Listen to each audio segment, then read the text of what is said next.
నమస్తే, welcome to frankly with Telakapalli. సమకాలీన రాజకీయ అంశాలు, లేటెస్ట్ పొలిటికల్ అప్డేట్స్ అందించడానికి మనతో పాటుగా సీనియర్ సంపాదకులు తెలకపల్లి రవి గారు సిద్ధంగా ఉన్నారు. రవి గారు నమస్తే సార్. నమస్తే వర్మ సార్, చిరంజీవి నోట జనసేన మాట, ఇది నిన్నటి నుంచి పెద్ద ఎత్తున వైరల్ అవుతున్న అంశం. ప్రజారాజ్యం ఆ లెగసీని జనసేన తీసుకుంది, ముందుకు సాగుతుంది అని పూర్తి ఆశీర్వాదాలు జై చిరంజీవి అందించినట్టేనా? అసలు ఆశీర్వాదం లేకపోయింది ఎప్పుడు సార్? చిరంజీవికి మెగా ఆశీస్సులు ఎప్పుడూ పవర్ స్టార్తో లేకపోతే జనసేన అధ్యక్షుడితో ఉన్నాయి. కాకపోతే నిన్న ఒక దెబ్బకు రెండు పిట్టలని చిరంజీవి గారు ఇటు రాజకీయంగా జనసేన ప్రజారాజ్యం ఒకటే అని చెప్పడం, రెండోది కాంపౌండ్ ఇండస్ట్రీ అంతా ఒకటే కాంపౌండ్ అని చెప్పడం. మీరు కాంపౌండ్ అనే మాట ఎక్కడ పుట్టింది అనేది కనుక మీరు గుర్తు చేసుకుంటే, ఈ సమయంలో ఇప్పుడు ఆ విశ్వక్సేన్ సినిమా లైలా అనే దానికి సంబంధించిన ఫంక్షన్ ఆ నేపథ్యంలో వచ్చింది ఈ మాట. బాలకృష్ణ కాంపౌండ్ కదా చిరంజీవి కాంపౌండ్కు, ఈ మెగా కాంపౌండ్కి ఎందుకు మారారని. నిజానికి కాంపౌండ్ అనే పదం associated more with mega compound. వాస్తవంగా మిగిలిన అంటే మొత్తం కాంపౌండ్ మాదే, ఇండస్ట్రీకి ఒకటే కాంపౌండ్, ఇంకా వేరేదేం లేదనే ఒక మాట ఆయన ఇక్కడ చెప్తున్నాడు. రెండవది, విశ్వక్సేన్ తండ్రి ఆ కరాటే రాజు ఆయన గతంలో ప్రజారాజ్యం తరఫున మలక్పేట నుంచి పోటీ చేసిన నేపథ్యాన్ని దృష్టిలో పెట్టుకొని ఆయన జనసేన ప్రజారాజ్యం రూపాంతరమే జనసేన అని చాలా స్పష్టంగా ఖచ్చితంగా ప్రకటించడమే కాకుండా జై జనసేన అని కూడా అన్నాడు ఆయన. మీరు అది కూడా గుర్తించాలంటే జై కొట్టాడు ఆయన, జనసేనకు జై కొట్టేశారు. రెండవది, అదే సమయంలో మనం ఒక 2 మాసాల కిందట లేదా నెలన్నర కిందట అదే పనిగా బుర్రలు పగలగొట్టుకొని మీడియా అంతా చర్చించిన విషయం, మామ అల్లుళ్ళకు సంబంధించినటువంటి విషయం, పుష్ప 2 బ్లాక్ బస్టర్ అయినందుకు నాకు గర్వంగా ఉంది అనే మాట కూడా చెప్పేశాడు ఆయన. ఇది దీని రెండో డైమెన్షన్. మూడోది ఏంటంటే, చాలా రోజులుగా ఈయన పవన్ కళ్యాణ్ జనసేన పెట్టిన కొత్తలో అన్నయ్య కాంగ్రెస్కు పార్టీని అమ్మారు ఆ మాట నేను ఉపసంహరించుకుంటున్నా, విలీనం చేశారు కాబట్టి అది నాకు నచ్చలేదు, అన్నయ్యతోనే నేను విభేదించి బయటకు వచ్చాననే మాట ఆయన చాలా ఎక్కువగా చెప్పేవాళ్ళు. చిరంజీవి కూడా కొంచెం సున్నితంగా నాకు రాజకీయాలతో సంబంధం లేదు, సామాజిక సేవ అనేవాళ్ళు. అక్కడి నుంచి మీరు కనుక బయలుదేరితే ఆయన చాలా సూటిగా జనసేనతో ఉన్నారు. జనసేనకు మొన్న ఇంత ఓటింగు, సామాజిక సమీకరణ మద్దతు రావడానికి చిరంజీవి ఆశీస్సులు ఒక ముఖ్యమైన కారణం అని, మెగా సైన్యం ఉంది అన్న అభిప్రాయం కూడా బలంగా ఉంది. నిన్న ఆయన దానికి ఐఎస్ఐ స్టాంపు లేకపోతే మెగా స్టాంపు ఒకటి జనసేనకు మెగా స్టాంప్ ఆయన వేసేశారు. ఇప్పుడు జనసేన అధ్యక్షుడు ఉప ముఖ్యమంత్రి పవన్ కళ్యాణ్ అయినప్పటికీ కూడా ఎప్పుడైతే పెద్దన్నయ్య కూడా వచ్చేసి నేను జై జనసేన అన్నారో, ఇంకా ఇప్పుడు జనసేనకు మెగా స్టాంప్ పడినట్టుగా మీరు భావించాల్సి వస్తుంది. ఇది ఒక ముఖ్యమైన పరిణామమే. ఇది బహుశా ఆంధ్రప్రదేశ్ తెలుగు రాజకీయాల యొక్క సమీకరణాల్లో, రాజకీయ సామాజిక సమీకరణాలు, పొలిటికల్ సోషల్ ఈక్వేషన్స్లో ఇదో కొత్త స్టోరీలో ట్విస్ట్గానే మీరు భావించాల్సి ఉంటుంది. ఇదేదో అప్పటికప్పుడు లైలా సెట్స్ మీద లైలా ఫంక్షన్లో హఠాత్తుగా చిరంజీవి చెప్పుంటారని అనుకోను. ఆయన చాలా ఆచితూచి, ఆయనకు ఎవరైనా సినిమా కథ చెప్తే కూడా దాంట్లో చిన్న సూచనలతో సహా ఒకసారి ఎవరో రచయిత చెప్పాడు, అలా కథలో ఏమంటే అక్కడ ఆ కర్టన్ ఇలా వచ్చి అలా పోతే ఎలా ఉంటుంది అని ఆయన సూచన చేశారని ఎవరో చెప్పారు నాకు. అంటే అంత సున్నితంగా తన పాత్ర ఇవన్నీ కూడా దృష్టిలో పెట్టుకొని ఆయన చూస్తుంటారు. కాబట్టి ఈ కోణంలో మనం చూసినప్పుడు చిరంజీవి బాగా ఆలోచించే మాట చెప్పారనుకోవాలి. దీనికి మూడో లింక్ ఢిల్లీ ఎన్నికల విజయము. మొన్న మనం మాట్లాడినట్టుగా మీరు ఒక హెడ్డింగ్ కూడా పెట్టాము మనం, మెగా బీజేపీ కాంబినేషన్. అంటే 3 డైమెన్షన్స్ మనకి ఇక్కడ కనిపిస్తున్నాయి. చిరంజీవి ఒక విధంగా ధైర్యంగాను గట్టిగా, ఆయన మామూలుగా అన్క్యారెక్టరిస్టిక్ ఆఫ్ చిరంజీవి, ఆయన స్వాభావికంగా చాలా జాగ్రత్తగా ఉండే వ్యక్తి. నిన్న ఉత్సాహం వల్ల కావచ్చు, లేదా సమయం వచ్చింది ఇంకా దీన్ని ఎంత మాత్రం కూడా నేను లేదని చెప్పినా కానీ అది కుదిరే కథ కాదు అనే దాంతో ఆయన జనసేనకు జై కొట్టిన చిరంజీవి. ఖచ్చితంగా దానికి మన మీడియా పరిభాషలో హెడ్డింగ్ పెట్టాలి అంటే జనసేనకు జై కొట్టిన చిరంజీవి. పరిశ్రమ అంతా ఒకటే కాంపౌండ్ అని ప్రకటించడం ద్వారా కొంతకాలం కిందట అది మోహన్ బాబు సమస్య అయినా, లేకపోతే మా ఎన్నికలైనా, లేకపోతే ఇంకో సమయంలో ఆ ఫ్యామిలీ ఈ ఫ్యామిలీ ఇలాంటివైనా, వీటన్నిటికీ ఒక ఇది పెడుతూ మేమంతా ఒకటే అని చెప్పేటటువంటి ఒక ప్రయత్నం. మూడోది, సరే తాజాగా వచ్చింది ఇంకోటి కూడా మీరు గమనిస్తే సినిమా కోణం కూడా ఆయన చాలా తీసుకొచ్చారు. రామారావు నాగేశ్వరరావు ఉన్నప్పుడు మా కజిన్ బ్రదర్స్ కూడా అటొకరు ఇటొకరు ఉండి కొట్టుకునేవాళ్ళు. ఆయన అభిప్రాయం ఉంది. మా చిన్నప్పుడు ఎన్టీఆర్ పార్టీ ఐఎన్ఆర్ పార్టీ, ఏ పార్టీ అంటే ఇది చెప్పేవాళ్ళు ముందు. ఇప్పుడైతే టీడీపీ వైసీపీ బీఆర్ఎస్ అంటారు. కానీ అప్పుడు నేను ఆ వాతావరణాన్ని మార్చానని ఆయన ఎప్పుడు చెప్పేది. నా చిన్నప్పుడు కూడా మా బ్రదర్స్ ఒకళ్ళైతే ఒకళ్ళు ఇది ఆ సినిమాల గురించి ఎంత వాదులాడుకుంటేవారు. 40 ఏళ్ళ కింద చిరంజీవి వచ్చాక రక్తనిధి అని ఇంకోటిని తర్వాత పార్టీ అని ఆయన కొంచెం దాన్ని నిర్మాణాత్మకంగా అభిమానులను ఒక సైన్యంగా మార్చుకునే ప్రయత్నం ఆయన చేశారు. అందుకని అది కూడా నేను ఆయన క్లెయిమ్ చేస్తూ మేము 4-5 చాలా స్నేహంగా ఉండేవాళ్ళం. వెంకటేష్, బాలకృష్ణ ఇవన్నీ చెప్పడం, నాగార్జున ఇవన్నీ చెప్పడం ద్వారా ఆయన చాలా కీలకమైన సంకేతం ఇస్తున్నారు.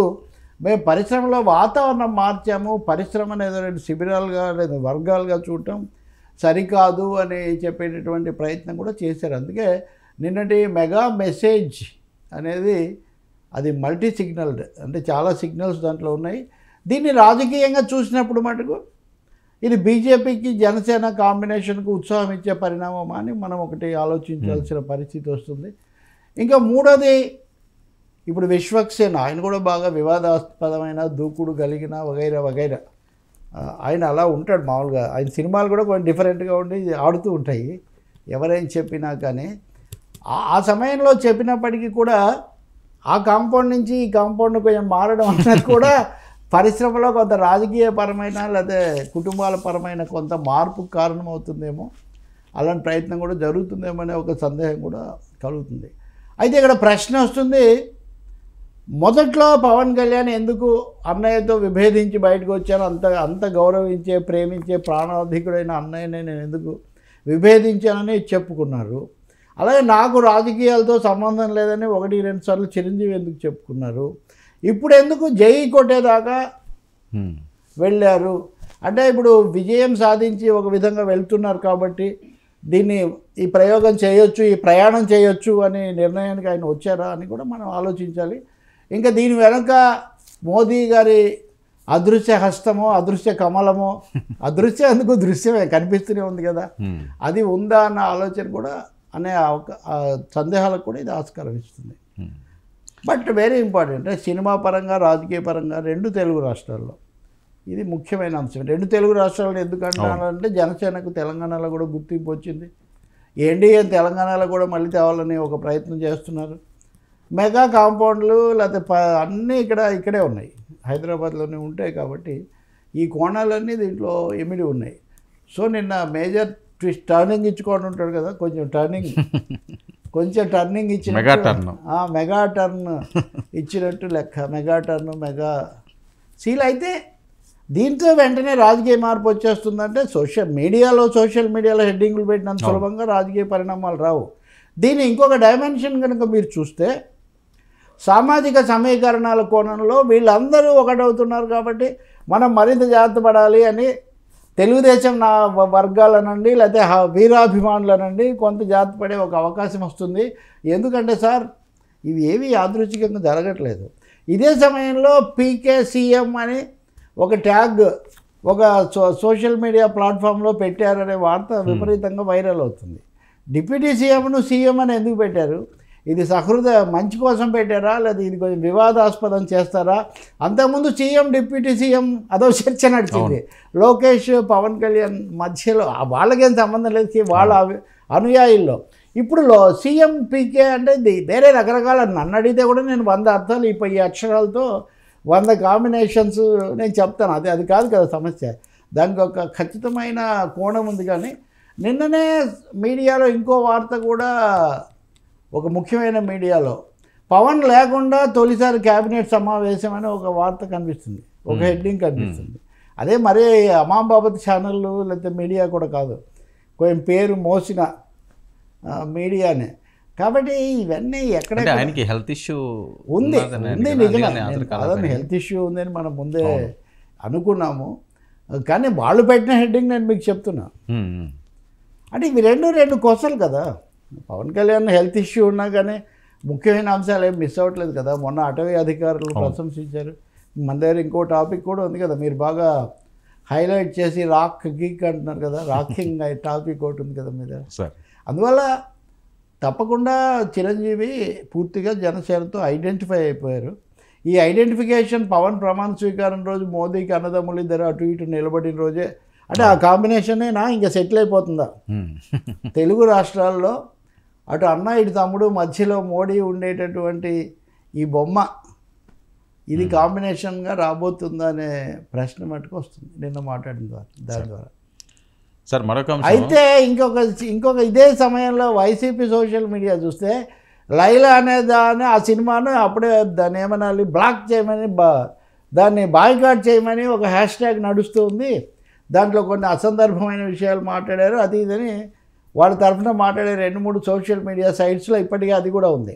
మీరు గుర్తిస్తే ఇది ఒక విధంగా పుష్ప 2 విడుదలైనప్పటి పరిస్థితి అంత సినిమాగా అది పాన్ ఇండియా అయినప్పటికీ ట్రెండ్స్ ఒకటే ఉన్నాయి. నిన్న చిరంజీవి మాట్లాడినప్పుడు ఆ సినిమా హిట్ అయినందుకు బ్లాక్ బస్టర్ అయినందుకు గర్వపడుతున్నారు అంటే, సినిమాలు అన్న తర్వాత కొన్ని ఆడుతూ ఉంటాయి కొన్ని పోతూ ఉంటాయని, గేమ్ చేంజర్ అని పేరు చెప్పకపోయినా ఆ వాస్తవాన్ని అయితే నేను గుర్తిస్తున్నాను. అదేం ప్రధానం కాదు, పరిశ్రమ ముందుకు పోవడం అన్నారు. కానీ పుష్ప 2ను కూడా మొదట్లో రకరకాల పేర్లతో దాని మీద కొంత దుమారం రేగిన మాట, ఇదిగో అయిపోయింది అదిగో అయిపోయింది, లేకపోతే ఇదిగో పోలీసులు వచ్చారు లేకపోతే ఆపేశారు ఇట్లాంటివి అన్నారు. ఇప్పుడు దీన్ని బ్లాక్ చేయాలని వైసీపీ వాళ్ళు వైసీపీని బలపరిచి కొంతమంది అందరు కాకపోయినా ఎందుకు అంటున్నారు అన్నది కూడా ఒక పెద్ద ప్రశ్న. ఎందుకంటే అల్లు అర్జున్ అరెస్ట్ అప్పుడు 2 శిబిరాలు అయ్యారు. అంటే అల్లు అర్జున్ పేరు చాలాసార్లు వస్తుంది, అది కూడా నేను చెప్పేసాను నిన్ననే. అల్లు అర్జున్ పుష్ప మొన్న అది వాళ్ళు థ్యాంక్స్ గివింగ్ సెరమనీ అని జరిపారు. అంటే కొంచెం అంతా ఉద్రిక్తంగా వివాదంగా నడిచింది కాబట్టి ఇప్పుడు ప్రశాంతంగా వాళ్ళు జరిపారు. దాంట్లో అల్లు అర్జున్ ఆర్మీ అని మాత్రమే అన్నారు ఆయన. ఈ మిగిలిన కాంపౌండ్లు ఇవన్నీ ఆయన దాని జోలికి ఏం పోలేదు. రెండవది నేషనల్ స్టార్డమ్ రావటం అన్నదాన్ని సుకుమార్ కూడా దర్శకుడు కూడా దాన్ని ప్రత్యేకంగా ప్రస్తావించారు. నువ్వు నటిస్తే నేషనల్ అవార్డు విన్నింగ్ స్టార్ నటించేటట్టుగా ఉండాలి అని చెప్పానంటే అల్లు అర్జున్ను ఒక ఆల్టర్నేట్ లాగా అంటే అనే పద్ధతిలో తీసుకురావడానికి ఆ శిబిరం గట్టిగా ప్రయత్నం చేస్తున్నట్టు. కానీ ఇప్పటికే ఆయన ఇండియాలో బిగ్గెస్ట్ ఎర్నర్ అయింది కాబట్టి అందువల్ల చాలా డైమెన్షన్స్ అయితే కనిపిస్తున్నాయి. కథలో చాలా ట్విస్టులు ఉన్నట్టుగా ఉన్నాయి. పుష్ప 3 నేను ఒకటే తీశాను 3 గంటలు, దాన్ని పుష్ప 3 వరకు మీరు తీసుకొచ్చారన్నారు. ఈ పొలిటికల్ అన్నది పుష్ప 4 అవుతుందో తెలియదు. సార్ ఏంటి తాడేపల్లిలో జగన్ ఇంటి సమీపంలో అగ్ని ప్రమాదం, జగన్ ఇంటి ఎదుట ఇండియన్ ఏదో గ్రీనరీ తగలబడిందని అంటారు, ఏవో డాక్యుమెంట్స్ ఏవో పంపించారు. ఈయన లండన్ నుంచి వచ్చిన తర్వాత పెన్ డ్రైవ్లో ఈయన అక్కడికి తీసుకెళ్ళిపోయి మిగతా దాచేశారట. ఈ లిక్కర్ దానికి సంబంధించిందంతా కూడా అవన్నీ కూడా ధ్వంసం చేశారని చెప్పి కొన్ని సోషల్ మీడియాలో మాట్లాడుతారు. అయితే సీసీటీవీ ఫుటేజ్ ఇవ్వాలని వైసీపీ కార్యాలయానికి నోటీసులు పంపించడం, మాజీ సీఎం ఇంటి వద్ద భద్రతా లోపం అంటూ సోషల్ మీడియాలో వాళ్ళు మాట్లాడుతున్నాడు. ఏంటి సార్ ఇది? ఎప్పుడూ లేని విధంగా సీఎం ఇంటి ముందు ఎంత భారీ మాజీ సీఎం అది చూడండి, అది చాలా దారుణంగా ఉంది. అది చిన్న ఇష్యూలో ఏం లేదు, అది అంతలా ఎలా తగలబడింది అని. అంటే తప్పకుండా ఈ వార్త నిజానికి ఎందుకు మీడియాలో రావాల్సినంత రాలేదు, కానీ ఒక 2 సార్లు 3 సార్లు ఈ అగ్ని ప్రమాదం అనేది జరిగింది. దీని మీద రకరకాల వార్తలు చూశాక నేను వైసీపీలో కొంచెం ఈ మీడియా వర్గాలకు లేకపోతే దీనికి బ్రీఫింగ్కు దగ్గరగా ఉండే వాళ్ళ వెర్షన్ ఏంటంటే నేను కనుక్కునే ప్రయత్నం చేశాను బిఫోర్ వి రియాక్ట్. ఒకటి వాళ్ళు ఏమంటారంటే, ఒకటేమో సరే ఆ భవనం చుట్టూ తాడేపల్లి ప్యాలెస్ అని వీళ్ళు అంటారు, అదే అధికార నివాసం, అదే సొంత నివాసం, దాని చుట్టూ గొప్ప పహారా ఉండేది. మా ప్రజాశక్తి ఆఫీస్ కూడా కొంచెం అదే రోడ్లో కొంచెం ముందుకు వెళ్తే ఉంటుంది. మా ఆఫీస్ వాళ్ళు కూడా అటు తిరిగి వచ్చేవాళ్ళు జగన్ ముఖ్యమంత్రిగా ఉన్నాళ్ళు. నేను ఎప్పుడైనా వెళ్తే పోలీసులో వాళ్ళు కనపడితే మనం తెలుసు కాబట్టి అటు వెళ్ళేవాళ్ళం, కానీ బట్ అదర్వైజ్ ఇప్పుడు అంటే నాకు ఆ ప్రాంతంతో ఉన్న దాన్ని బట్టి చెప్తున్నా. ఇప్పుడు ఎందుకు జరిగింది ఏం జరిగిందంటే వాళ్ళు ఏమంటారంటే ఇది పూర్తిగా ప్రభుత్వము వైఖరి వల్ల వచ్చింది. జగన్ ఉన్నప్పుడు ఆ చుట్టుపక్కల చెట్లు పెంచారు. చెట్లు పెంచడమే కాకుండా వీటి కోసం నీళ్లు పోయడానికి ఈ పంపింగ్ ఏర్పాట్లు ఇవన్నీ కూడా చేశారు. కొత్త ప్రభుత్వం వచ్చిన తర్వాత రోడ్లు ఇవన్నీ కూడా ఓపెన్ చేయడమే కాకుండా ఈ పంపులు అనే వాటిని కూడా ఎండబెట్టారు. ఈ చెట్లన్నీ ఎండిపోయినాయి. చుట్టుపక్కల చూస్తే మొత్తం ఎండు చెట్లు ఇవన్నీ ఉన్నాయి. సో వీటిని ఏదో దశలో నిర్మూలించాలి కాబట్టి మరి ఇది జరిగింది ఎవరికి పెట్టారో కానీ ఇది వచ్చింది ఈ చెట్లు ఎండిపోవడం వల్ల, చుట్టుపక్కల లేనందువల్ల జరిగింది తప్ప ఎప్పుడు గతంలో కూడా ఏది జరిగినా ఫైల్స్ అది ఇది అంటున్నారు. అటువంటివి ఇక్కడ ఏమీ లేవు. రెండోది అదే కాకుండా మనం అంతకుముందు కూడా చూసాం, కొన్నిసార్లు రెచ్చగొట్టే కార్యక్రమాలు ఇవి జరుగుతుంటాయి. దీన్ని ఎక్కువ మంది అటు రావటము, యూట్యూబర్లు వీళ్ళు వచ్చి అక్కడి నుంచి చేయటము, కొన్ని నిరసనలు కొన్ని చెప్పటము. బీజేపీ వాళ్ళు కూడా తిరుపతి లడ్డు సమస్య వచ్చినప్పుడు ఆ ఇంటి దగ్గర కొంత నిరసన ప్రదర్శనలు, అది విహెచ్పి వాళ్ళు, బీజేపీ వాళ్ళు విహెచ్పి వాళ్ళు అవి చేయటము జరిగింది. కొంతమంది ఏమో ఉద్దేశపూర్వకంగా వాళ్ళ వ్యూహాలు ఏంటి మనకు తెలియకపోయినా ప్రభుత్వంలో ముఖ్యమైన పాత్రల్లో ఉన్న సీనియర్ మంత్రులు చంద్రబాబు, లోకేష్, పవన్ కళ్యాణ్ ఇట్లాంటి వాళ్ళ పేర్లు తీసాక నినాదాలు చేయటం, ఇట్లా కొంత వివాదాస్పదంగా ఉద్రిక్తంగా వాతావరణం మారుతుందని పోలీసులు భావించారు. మీరేం ఫిర్యాదు చేయట్లేదు, ఇవన్నీ ఇలా జరుగుతున్నాయని అడిగారు. దాంతో వీళ్ళు చెప్పేదేదో చెప్తారు అని అంటున్నారు. ఇప్పుడు సీసీటీవీ కెమెరాలు ఎస్టాబ్లిష్ చేస్తున్నారంటే అది మంచి విషయమే. ఎందుకంటే పారదర్శకంగా రోడ్లు ఎవరు వెళ్ళారు, ఎవరు వచ్చారు అనేదాన్ని రికార్డ్ చేస్తే తప్పకుండా చర్య తీసుకోవచ్చు. రెండోది, దీని మీద వైసీపీ వాళ్ళు అధికారికంగా ఏం చెప్తారన్నది కూడా నిజంగా వైసీపీ కార్యాలయానికి ఇస్తే వాళ్ళ దగ్గర ఏమో అందుబాటులో ఉన్న ప్రభుత్వానికి ఇచ్చి చేయడం మంచిది. మీరు గుర్తు చేసుకుంటే ప్రతిపక్షంలో ఉన్నప్పుడు పవన్ కళ్యాణ్, లోకేష్, చంద్రబాబు నాయుడు వీళ్ళందరి భద్రత గురించిన ఇలాంటి ఆందోళనలు, కొన్ని ఘటనలు ఇవి జరిగాయి. చంద్రబాబు నాయుడు ఇంటి దగ్గరికి ఇప్పుడు మాజీ మంత్రి జోగి రమేష్తో సహా ఒక పెద్ద ప్రదర్శనలాగా వెళ్ళటము, 1-2 సార్లు అక్కడ కొంచెం ఉద్రిక్త వాతావరణము, మొత్తం మీడియాకి అది లైవ్లోకి మారిపోయిన సన్నివేశము, కొన్నిసార్లు నీళ్లు కావాలని అటే పంపించారు, అటు మరల్చారు అనే ఆరోపణలు ఇవన్నీ. అంటే మిగతా ఆంధ్రప్రదేశ్ రాజకీయాల్లో జగన్, చంద్రబాబు మాత్రమే కాకుండా వాళ్ళ నివాసాలు కూడా వివాదగ్రస్తం అవ్వటం అన్నది ఒక సేఫే అంటారా? పోనీ వివాదం వేరు, సేఫేనా నివాసం? అంత పెద్ద భవనంలో బయట ఎక్కడ దీనికి వస్తే ఇప్పుడు సేఫా కాదా అన్నది కూడా ఆ పర్సెప్షన్ ఎవరు చెప్పాలి? సేఫ్టీది పోలీసు, తర్వాత సెక్యూరిటీ ఏజెన్సీస్ అది చెప్పాలి. నా ఉద్దేశంలో ఎవరి రాజకీయాలు ఏమైనా అందరూ క్షేమంగా ఉండాలి, అందరి యొక్క భద్రతకు పూర్తి ఏర్పాట్లు చేయాలి. దీని మీద నా డీజీపీ కానీ లేకపోతే ఇంకెవరన్నా కానీ ప్రోటోకాల్ వాళ్ళు కానీ భద్రత ఏముంది అక్కడ, ఏం చర్యలు తీసుకుంటున్నారు, సందేహాలు పెంచి వివాదాలు ఉద్రిక్తతలకు దారితీయటం కంటే ఇలాగ వైసీపీ వాళ్ళు కూడా ఇలా జగన్ కార్యాలయ సిబ్బంది కూడా షేర్ చేసుకోవచ్చు. కానీ దాన్ని ఒక వివాద ప్రాంతంలాగా చంద్రబాబు ఇల్లు అయినా అది జగన్ ఇల్లు అయినా కానీ తప్పకుండా దాన్ని తగాదాలకు ఇంకా చాలా స్థలం ఉంది. అంతకుముందు లోటస్ పాండ్ అప్పుడు కూడా ఇలాగే ఉండేది. మరి ఎందుకు వైసీపీ వాళ్ళు కూడా రియాక్ట్ కాకపోవడం ఏంటి? మొదట్లో అయితే 1-2 అనేక సందేహాలు, వాళ్ళు సందేహం అంటున్నారు, వీళ్ళు సందేహం అంటున్నారు, మన సందేహాలు ఎవరు తీరుస్తారు ఇంకా? కాబట్టి సమస్త జనానికి ఇది సందేహంగా ఉంది. దీని మీద ఒక సమగ్రమైన ప్రకటన పోలీసుల నుంచి రావాల్సిన అవసరం ఉంటుంది. అలాగే జగన్ కార్యాలయం నుంచి కూడా, లేదా వైసీపీ కాకపోతే జగన్ నివాసం కాబట్టి జగన్ కార్యాలయం నుంచి కూడా ఈ సందేహాలు తొలగించాల్సిన బాధ్యత ప్రభుత్వం మీద, జగన్ మీద కూడా, లేదా జగన్ కార్యాలయం మీద కూడా ఉంది. ఎందుకంటే జగన్ అప్పుడు లోటస్ పాండ్, ఇప్పుడైనా ఎక్కువ భాగం సగం రోజులు ఆయన బెంగళూరులో ఉంటున్నట్టుగా ఉంది. కాబట్టి ఇవన్నీ ఏం జరుగుతున్నాయి సందేహాలు లేకుండా చూడటం చాలా మంచిది. ఇంకోటి, అనేక రకాల శక్తులు ఉంటాయండి, పార్టీలే కాకుండా అసాంఘిక శక్తులు ఉంటాయి, లేకపోతే వ్యూస్ కోసం దీన్ని రకరకాలుగా చూపించేవాళ్ళు. రేపొద్దు నేను అక్కడ ఒక వర్మ బొమ్మ పెట్టి ఇంకోటి పెట్టి యూట్యూబ్లో పెట్టి దాన్ని నేను సెన్సేషన్ చేయడానికి ఎవరైనా ప్రయత్నిస్తే దాన్ని మనము డ్యామేజ్ లిమిట్ చేయడానికి కూడా అవకాశం ఉండదు. దీన్ని చాలా సీరియస్గా తీసుకోవాల్సిన అవసరం ఉంది. సరైన పరిస్థితి కాదు ఇది. ఎందుకంటే మాజీ ముఖ్యమంత్రుల ఇళ్ల ముందు లేదా ముఖ్యమంత్రుల ఇళ్ల ముందు మంటలు, నీళ్లు వస్తుంటే కూడా దాని మీద అధికారిక వివరణ లేకపోతే ఇంకా మామూలు సామాన్య ప్రజలు సీసీ కెమెరా ఫుటేజ్ ఏంటి పరిస్థితి? అది ఎందుకు రిలీజ్ చేయాలి? వాళ్ళకి చెప్పాలి, వాళ్ళు ఏం చెప్తారో వీ కాంట్, వాళ్ళ వెర్షన్ ఏముంటుందో. ఇప్పుడు చాలా సందర్భాల్లో అధికారిక భవనాల్లో కాదు కదా, సచివాలయాల్లో జరిగినప్పుడు కూడా ఆ సమయంలో లేదు, అప్పుడు సరిగ్గా లేదు, లేదా అప్పుడు కరెంట్ లేదు, ఇలాంటివి ఏవేవో వస్తుంటాయి మనకు. చూసాం కదా చాలా సందర్భాల్లో. చాలా కొద్ది సందర్భాల్లో మాత్రమే ఇది జరుగుతుంది. కాబట్టి ఇప్పుడు లడ్డు, తిరుపతి లడ్డు కూడా మన ఎజెండాలో ఉంది కదా, అక్కడ కూడా అప్పుడు కూడా సీసీటీవీ ఫుటేజ్ ఇలాంటి ప్రశ్నలు వచ్చాయి కదా. కాబట్టి ఎంత తొందరగా దీన్ని క్లియర్ చేస్తే అంత మంచిది. తాడేపల్లి ఆ ప్రాంతాలు కూడా కొంచెం, అంతకుముందు కూడా వర్మ అమరావతి కట్టక ముందు అక్కడ పొలాలు తగలబడ్డాయని, అప్పుడు నేను అక్కడికి వెళ్ళి, అప్పుడు మంత్రిగా ఉన్నాడు పత్తిపాటి పుల్లారావు, ఆయన కూడా ఆ సమయంలోనే అక్కడికి వచ్చారు. ఎందుకు ఇప్పటికీ తేల్చలేదు. నేను అన్నది ఏంటంటే, ఆ అరటి తోటలు తగలబడినప్పుడు మీరు యూట్యూబ్లోకి వెళ్ళి కొడితే నా కామెంట్ అప్పటి నుంచి ఏది మనం అలా అంటూ ఉన్నవాళ్ళం కదా. 15 సంవత్సరాల సంగతి చెప్తున్నా.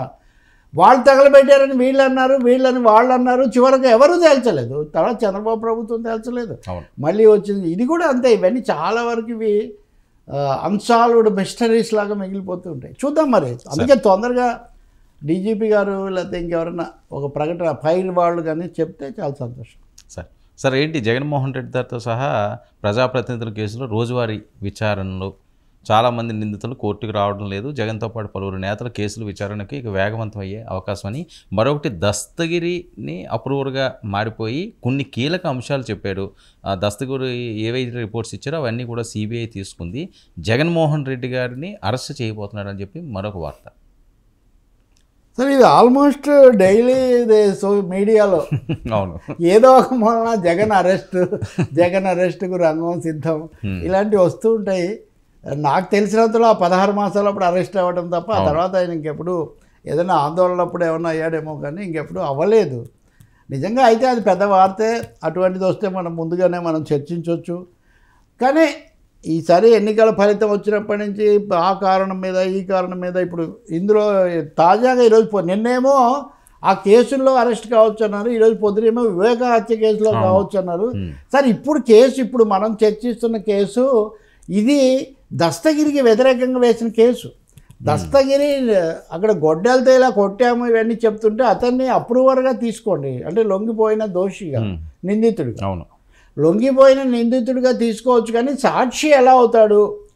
ఒక చర్యలో పాల్గొన్న ఒక వ్యక్తి ఆ చర్యకు సాక్షి ఎలా అవుతాడు? ఆ చర్యలో ఆయన భాగస్వామి అవుతాడు, నిందితుడు అవుతాడు కదా అన్నది వీళ్ళ వాదన. అదే కోర్టు వారు ఏం చెప్తారు, లేకపోతే మిగతా వాళ్ళకి సంబంధించి సాక్షి అవుతాడా, ఇవన్నీ టెక్నికల్గా న్యాయ వ్యవస్థ మటుకే చెప్పాలి. అనేకసార్లు అప్రూవర్లను సిబిఐకి ఉన్న లక్షణమే అది. సిబిఐ ఎప్పుడు కూడా కన్ఫెషన్స్, ఒప్పుకోలు ప్రకటనల మీద ఆధారపడి ఎక్కువగా దర్యాప్తు చేస్తుందనేది సిబిఐకి ఉన్న పేరు. ఎవరు ఒప్పుకోకపోతే అనేక కేసులు అసలు కొట్టేస్తుంటారు. 2% కూడా లేదు సిబిఐ కన్విక్షన్ రేటు. కాబట్టి ఏం జరుగుతుందో మనకు తెలీదు. ఇంకా రెండో విషయానికి వస్తే మొన్న 4 మీద కేసు పెట్టి అరెస్ట్ ఇది చేశారు. ఏది దస్తగిరి ఇచ్చిన ఫిర్యాదు మీద కూడా కడప పోలీసులు 4 విచారించారు. వాళ్ళు పోలీసు అధికారులు, సిబిఐ మాజీ అధికారి, వీళ్ళందరూ దస్తగిరిని జైలుకి వెళ్ళి మరీ ఒత్తిడి చేశారని అప్పుడున్న జైలు సూపరింటెండెంట్ను అప్పుడున్న ఎస్ఐని కొన్ని పేర్లు గుర్తున్నాయి, ఎందుకని నాకు అన్నీ గుర్తులేవు, వాళ్ళని తీసుకున్నారు. అది దస్తగిరి వెర్షన్. ఇంకా మూడో వెర్షన్ మీరు చెప్పింది జగన్ ఆస్తుల కేసు, అక్రమాస్తుల కేసు అనండి, లేకపోతే ఆదాయానికి మించిన ఆస్తులను డిస్ప్రపోర్షనేట్ అసెట్స్ అని టెక్నికల్గానండి, ఏదన్నా కానీ ఈ కేసులు రోజువారీ విచారిస్తారు, ఇంకా అయిపోయిందన్న హెడ్డింగ్ కూడా చాలాసార్లు వచ్చింది. అమికస్ క్యూరీ అని సుప్రీంకోర్టు లేదా హైకోర్టు కూడా కొన్నిసార్లు ప్రజల తరఫున లేదా తమ తరఫున పనిచేయడానికి ఒక ఆయన పెడతారు. ఆయన కొన్ని సిఫార్సులు చేశారు. నేను ఆ చేసినప్పుడు ఇవి ఎందుకు విచారించట్లేదు అని సుప్రీంకోర్టు జనవరి 27వ తారీఖున ఈ కేసులో చెప్పింది. తెలంగాణ హైకోర్టు అధికారికంగా బాధ్యత తీసుకొని సమీక్షిస్తున్నప్పుడు మేము తలదూర్చాల్సిన అవసరం మాకేం కనిపించడం లేదు, అయినా మీ అభ్యర్థనను పరిశీలిస్తామని రఘురామకృష్ణరాజు కేసులో చెప్పారు. ఇంకా వేరేవి కూడా ఉన్నాయి. అందువల్ల వాళ్ళు ఇప్పటికిప్పుడు సుప్రీంకోర్టు ఏదో నాటకీయంగా చెప్పి రేపు పొద్దునకంతా జగన్ అరెస్ట్ చేసే అవకాశం ఉందని నేనేమో అనుకోవటం లేదు. వేగవంతం అవుతుందా లేదా రోజువారీ విచారణ అని ఇదివరకు జనరల్గా చెప్పారు. ఇప్పుడు సుప్రీంకోర్టు ఇంకొంచెం స్పెసిఫిక్గా చెప్పచ్చు. రోజువారీ అన్నప్పుడు ఉదాహరణకు అత్యవసరమైనవి తప్ప ఏం తీసుకోవద్దు అన్నారు. ఏవి అత్యవసరం? మళ్ళీ అది జడ్జి ఉంటాడు. జడ్జికి ఎంత చిన్న కోర్టు అయినా వర్మ జడ్జికి విచక్షణాధికారం ఉంటుంది. మీరు ఇలాగే విచారించాలని బయట నుంచి ఆదేశించటం జరగదు. కానీ వేగవంతం అయితే మంచిదే కదా. జగన్ ఒక్కడే కాదు, అది కూడా గుర్తుపెట్టుకోవాలి మనం. జగన్తో సహా అని కొంతమంది హెడ్డింగ్ పెట్టారు. వాళ్ళ ప్రత్యేకమైన సంతోషం కోసం పెట్టడం తప్ప ప్రజాప్రతినిధుల కేసులు అని అన్నప్పుడు ఆయన ఇప్పుడు శాసనసభ్యుడు, ఇదివరకు శాసనసభ్యుడు, ముఖ్యమంత్రి, అది వరకు ఎంపీ. కాబట్టి ప్రజాప్రతినిధుల కేసులో వర్తించేవన్నీ జగన్కు వర్తిస్తాయి, ఇతరులకు కూడా వర్తిస్తాయి. ఏవేవి పెండింగ్లో ఉన్నాయో అది కూడా గుర్తించాలి మనం. నాట్ జస్ట్ జగన్, బట్ ఏదో ఆగమేఘాల మీద అరెస్ట్ అవుతారని అయితే నేను అనుకోవట్లేదు. ఈ లోపల వేరే కేసులు ఏదైనా వస్తే మనం చెప్పలేం, అదేది మనం చెప్పలేం. సరే ఏంటి జగన్మోహన్ రెడ్డి గారు ఇంకా బయటికి పూర్తి స్థాయిలో ప్రజల్లోకి రావడానికి సిద్ధమైనట్టేనా? మరి జగన్ అయ్యాడు కదా, ఆయన ఏదో తేదీలు కూడా ప్రకటించాడు అన్నారు. అంతకుముందు సంక్రాంతి అన్నారు, అది ఒక నెల వాయిదా పడినట్టుంది దాదాపు. మరి ఇప్పటికైనా రాకపోతే మటుకు ఆ పార్టీ వాళ్ళు చాలా ఎదురు చూస్తూ ఉన్నారు. అక్కడ కూర్చొని అదే పనిగా చెప్తే ఈరోజు వాళ్ళ పత్రిక చూస్తే కనుక ఒక మిత్రుడు రాస్తున్నాడు, చాలా బ్రహ్మాండంగా ప్రభుత్వాన్ని ఎక్స్పోజ్ చేశాడు అది ఇదని. సెలెక్టివ్ మీడియాను కూర్చోబెట్టుకొని ఎలక్టెడ్ టాపిక్స్ మటుకు చెప్తే ఉపయోగం లేదు. ముఖాముఖి తలపడే విధంగా మళ్ళీ ప్రజల్లోకి రావాలి, తమ వాళ్ళలోకి రావాలి. ప్రతి కార్యకర్తను కలుసుకుంటాను, ప్రతి తలుపు తడతానని ఆయన చెప్పారు. వాళ్ళేమో వెయిట్ చేస్తున్నారు. వైసీపీ వెయిటింగ్, జగన్ ప్రీచింగ్ అని అలా అన్నట్టుగా ఇక్కడ కనిపిస్తుంది. మరి ఎప్పుడు వస్తారో చూడాలి ఇంకా మనం. సరే, ఏంటి వైసీపీలోకి ఉండవల్లి అరుణ్ కుమార్ గారు, ఈయనేంటి సడన్గా ఈ నిర్ణయం? ఈ నెల 26న ముహూర్తం కూడా పెట్టించుకున్నారట, జగనే ఆహ్వానించారట. లాయర్ గారు ఉండాలనా? అయ్యా మీరు మరీ ముందుకు తేలిపోతున్నారు. ఉండవల్లి అరుణ్ కుమార్ వైసీపీ, నేను ఇందాక చెప్పాను ప్రమాదం గురించి, అదే అలాంటి సోర్స్ ద్వారానే నేను చెప్తున్నాను. వైసీపీ వాళ్ళే చెప్పడం లేదు ఉండవల్లి వస్తాడని. ఇది వాళ్ళ సోషల్ మీడియాలో హడావుడి. అలాగే ఒక మిత్రుడు మీడియాలో కనపడే ఒక మిత్రుడు నిన్న చెప్తున్నటువంటి మాట అది, ఉండవల్లి వచ్చేస్తాడని. దీని వెనక ఇంకొక రాజకీయ కోణం కూడా ఉంది, అది కూడా నేను చెప్తాను. కానీ ఉండవల్లి అరుణ్ కుమార్ ఇప్పుడు జగన్ ఓడిపోయి వాళ్ళ పార్టీ ఒక విధమైన సంఘర్షణలో ఉన్న ఈ సమయంలో ఉండవల్లి రావడం అనేది అది జరిగే పని కాదు.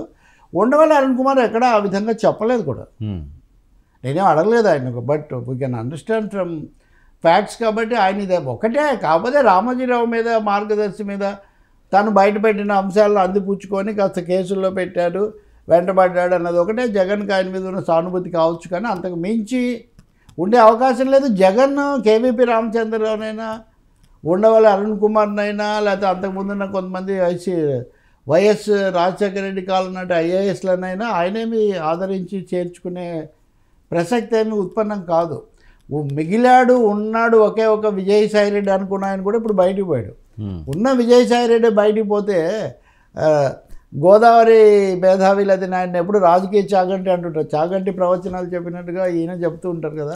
అంటే ఆయన ఇందులోకి వస్తారని చెప్పి నేనేం అనుకోవట్లేదు. అది వైసీపీ వాళ్ళు ఎందుకో కొంచెం దాన్ని కొద్ది ఛానల్స్లో వాళ్ళు చెప్పడానికి ట్రై చేస్తున్నారు.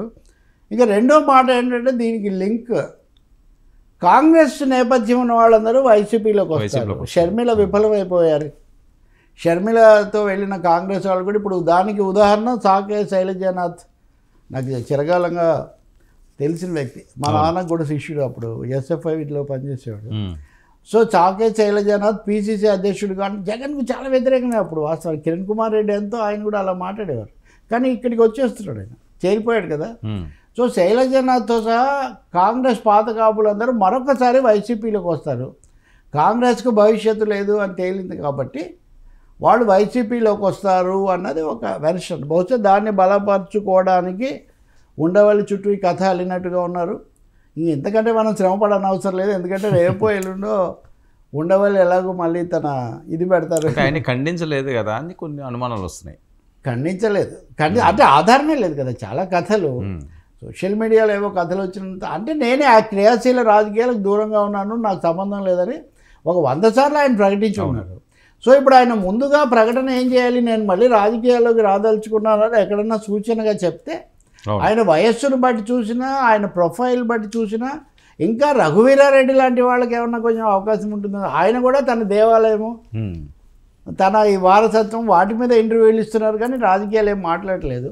ఇది వైసీపీ వాళ్ళ కొద్దిమంది అత్యుత్సాహం కావచ్చు. జగనేమంత ఉత్సాహపడ్డాడు. వీళ్ళందరినీ తెచ్చుకొని ఆయన మళ్ళీ పెద్ద తలకాయలు తిరిగి రావాలని ఆయన ఏం కోరుకోరు. మైసూరారెడ్డి సంగతి చెప్తాను నేను. మైసూరారెడ్డి రాజశేఖర రెడ్డికి బద్ద విరోధి, ఇంకా అందరికీ తెలిసిన విషయమే. ఇద్దరు డాక్టర్లే.